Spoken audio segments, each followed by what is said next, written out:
My name is Richard Filer. I am an honours candidate at ANU. I've been examining the development of post-conflict policing in the autonomous region of Bougainville.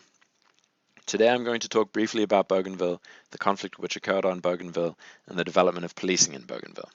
I will talk about these things as a way of prefacing an interview that I have conducted with Sinclair Dinnan as part of the research for my honours thesis.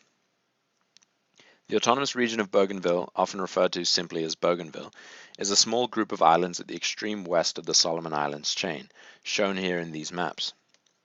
The largest island in the region is somewhat confusingly also called Bougainville Island, pictured here in the center of this map. As you can see, it is by far the largest island in the region, followed by Bouka Island to the north, pictured in the top left. It is important to note that Bougainville is home to a diverse array of peoples defined by cultural and linguistic groups, ethnic groups, church affiliation, political stance, and any other host of groupings. Bougainville is an autonomous region within Papua New Guinea, also known as PNG. When Papua New Guinea received its independence in 1975, Bougainville was named as a province. The decision to include Bougainville as part of PNG was made in part as a legacy of colonial boundaries, but also because of a large open-cut copper and gold mine that was opened in Bougainville. It was thought that the mine on Bougainville Island could be used to drive PNG's emerging economy. This mine was called the Panguna mine and can be seen here in this image. Because of its significant economic, social, and environmental impacts, the Panguna mine has been a source of tension ever since and featured prominently in Bougainville's fall into conflict. In 1988, a civil conflict broke out on Bougainville.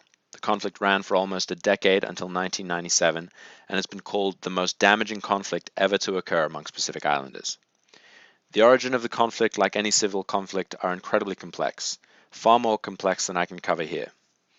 If you would like to know more about it, I would suggest having a look at the book edited by John Braithwaite called Reconciliation and Architectures of Commitment.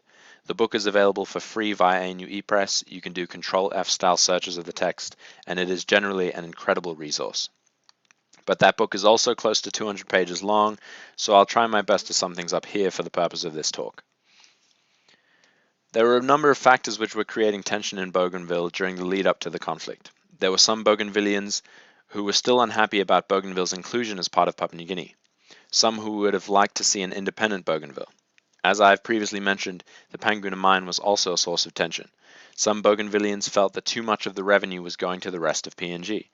Other Bougainvillians were dealing with the negative environmental impacts of the mine. Some were upset about the way in which rents were paid to landowners around the mine, and still others felt that mainland Papua New Guineans who were brought to work on the mine were having a negative impact on Bougainvillian societies. These various tensions were sparked into civil conflict when a group of young Bougainvillians began sabotaging equipment around the Panguna mine.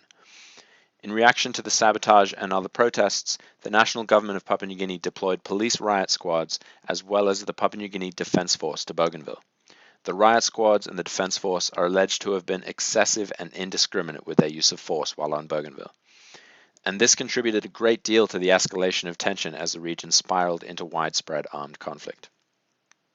During the conflict, government services in large swaths of the region collapsed or withdrew completely, and this included most state police services. But this does not necessarily mean that the region was without policing during this time. Bruce Baker, a fellow who writes a lot about post-conflict policing, defines policing services as any organized activity, whether by state or non-state groups, that seeks to ensure the maintenance of communal order, security, and peace through elements of prevention, deterrence, investigation of breaches, and punishment. Taking Baker's definition of policing, it is evident that these services continued to be delivered during the conflict by non-state institutions. The work of Bougainvillian women to forge and keep peace during this time is regularly acknowledged, as is the work of church groups. Pictured here are women organizing a peace march during the conflict. There is talk of how Bougainvillians during the conflict reverted to forms of traditional peacemaking and customary authority. The work of formal and informal social groups to regulate the conflict can be said to have been a particularly powerful form of policing. It is important to note that not all of the work of formal and informal social groups at this time was especially virtuous. During the conflict, parts of Bougainville were policed violently by warlords and militias which policed these areas according to laws and a sense of order which was not necessarily shared by all of those being policed. Aside from that, customary forms of policing can at times favor community balance over individual justice, and this may result in outcomes that may seem unjust depending on one's own values. The Bougainville Peace Agreement was signed in August 2001, and it granted Bougainville greater autonomy, including control over its own system of policing. And it also promised the people of Bougainville a referendum on their independence to be held sometime between 2015 and 2020. In Bougainville's post-conflict context, like in many comparable contexts, policing is recognized as an important service to restore and strengthen.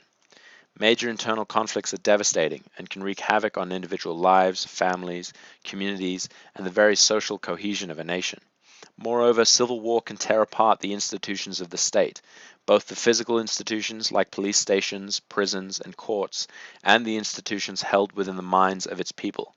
By this I mean the sense of state-sponsored justice and of state authority in general. In this way, the post-conflict context can be without the robust systems which may be most needed to redress those issues of justice and security which have stemmed from internal conflict. Although it faces many challenges, Bougainville has so far been held up as an example of successful post-conflict policing. Following the conflict, the people of Bougainville articulated a strong vision for policing. This vision was captured in the Bougainville Peace Agreement, which I mentioned earlier, and in the Constitution of the Autonomous Bougainville Government. In these two documents, the people of Bougainville said they didn't want a highly armed, state-centric, and metropolitan police force, much like those pictured here. These characteristics were tied to notions of foreign police, rather than a form of policing true to Bougainville and the character of its people. It was these characteristics that were seen to shape how the PNG state police were used in conjunction with the defense force in the lead-up to the conflict. Instead of the highly mobile, armed police squads, which are still quite troublesome in mainland PNG today, the people of Bougainville generally wanted to move towards community-based policing. Today, Bougainville has its own police force, the Bougainville Police Service, or BPS. The BPS functions much like many other metropolitan police forces. However, within the BPS is also the Community Auxiliary Police Program. The Community Auxiliary Police Program is managed and funded with assistance from the New Zealand government. The program manages the work of around 350 Community Auxiliary Police, or CAPs. The CAPs are unarmed officers based in villages throughout rural Bougainville.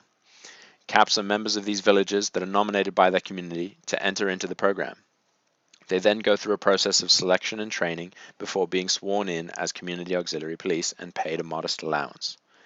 The CAPs work alongside local leaders like those which were so active during the conflict, and do so in order to provide policing services at the village level. So far, the program has been quite successful. An independent evaluation done by Sinclair Denon and Gordon Peake found that among other successes, the CAPs were trusted by the people of Bougainville, handled the bulk of state police work, and had increased access to female officers across the region. The CAPs have allowed the autonomous Bougainville government to extend the reach and influence of its police, but they still haven't won the state a monopoly on the provision of policing services.